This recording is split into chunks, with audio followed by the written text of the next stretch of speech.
welcome to the next project. Today we have a random thing to work on, and it is a DY laptop with a DOA screen. It's a goner, but I think we can fix it.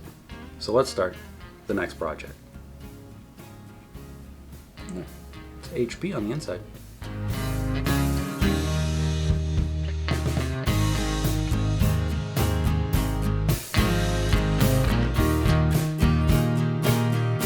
Take a quick look at what is the problem. Well, you can see it is the upper corner of the screen that's fractured and pretty much screwing up everything. This particular laptop has a plastic case to it. The whole cover, the whole shell of the laptop is plastic. So I'm guessing this laptop has been opened from the corner and not from the center. So it puts a lot of twist on it. You know, if you grab something and pry it open, I'm afraid that the screen is going to break like this. To get the bezel off of the screen, I'm using a guitar pick. There are some videos that say just you stick your fingernails in there and pop it all loose. And that may work on some models, but not on this particular model. This model not only had little plastic clips holding it, it also had adhesive all the way around. Not very evenly applied either. There were a couple places it was really stuck down. The right hand side right there, it was barely stuck on at all.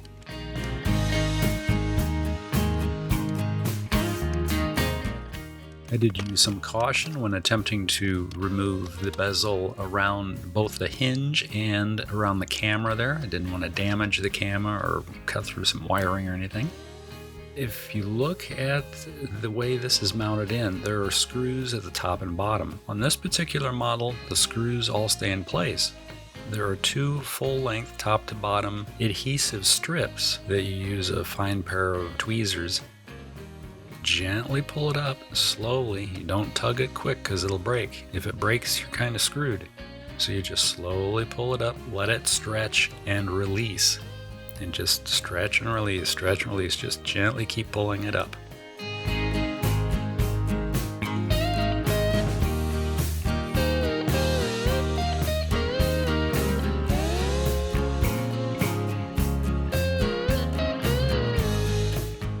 The screen will slowly come free of the plastic cover.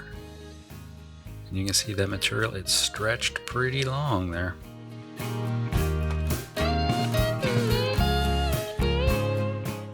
And then it will finally come loose.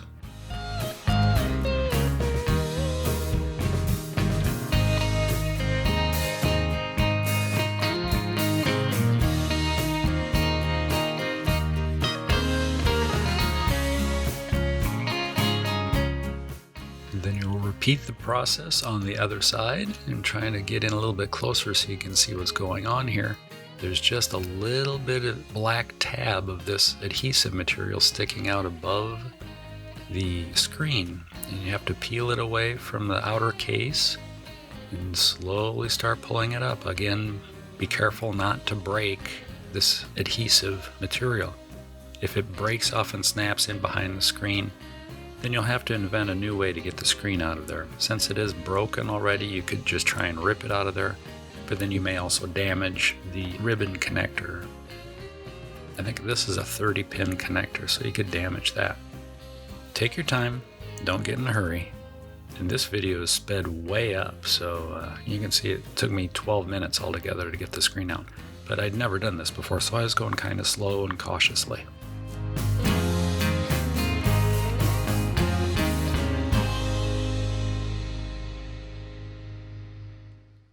More tape that I have to take off. This is a ribbon protective tape, the gray stuff there that I have to peel back, and that holds the ribbon to the back side of the screen. And then there's a black piece of tape stuck to the bottom of that, and that covers up the actual connector itself. And I believe this is a 30-pin connector. It has a little flip down latch, and then it pops out.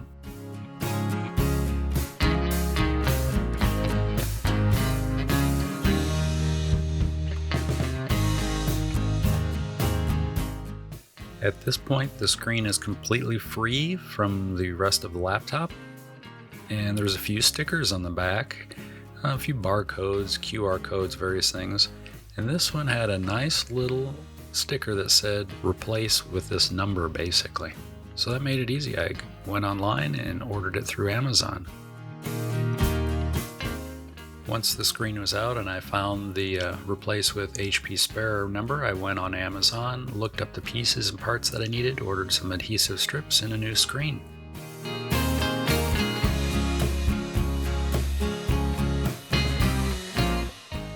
While I was ordering the screen for this, there were some recommended adhesive strips for the screen, so I ordered those, and they were not what I needed. So I did end up ordering a different set of adhesive strips, which came in a 5-pack. And for this laptop, I only need 2, but that's okay. I have a few left over to do something else with. Now I'm attempting to kind of reverse my steps, get that little connector reconnected to the new monitor.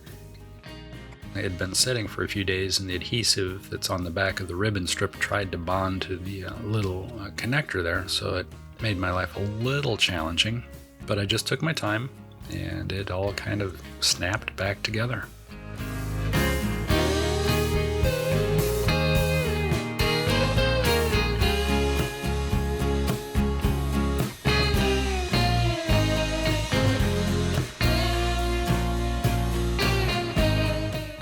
Getting this connector back in place was probably the most difficult part of this whole project. The protective adhesive tape there kind of was in the way, but once the little latch was flipped down and everything was good, I did fire up the computer and check to make sure the screen was good. Check the fit, then remove the backer from the adhesive strips. As I was installing, I pushed the monitor up against some locating tabs that are on the cover and gently squeezed everything into place along the sides, and I mean gently, don't want to crack the screen. Here I'm cleaning up the adhesive that was on the screen bezel. Used one of the tools that came with the screen. Now I'm installing some 2mm wide double-side adhesive. I did purchase a separate, I think it was $7 or $8 for a roll.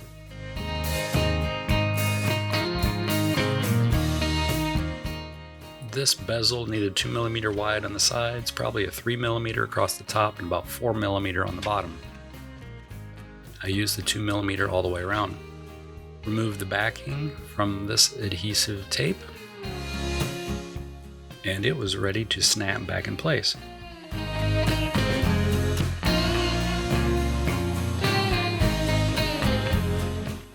Maybe the second most difficult thing is to get the bezel snapped back down underneath the hinge cover. Just take your time, be patient, it will eventually drop in. Did help when I reclined the screen a little bit more. If it's more vertical, like at a 90 degree, that limits the insertion space. But I got it all in, verified, went around, re-snapped everything in. It looks good, fired it up, and it is alive.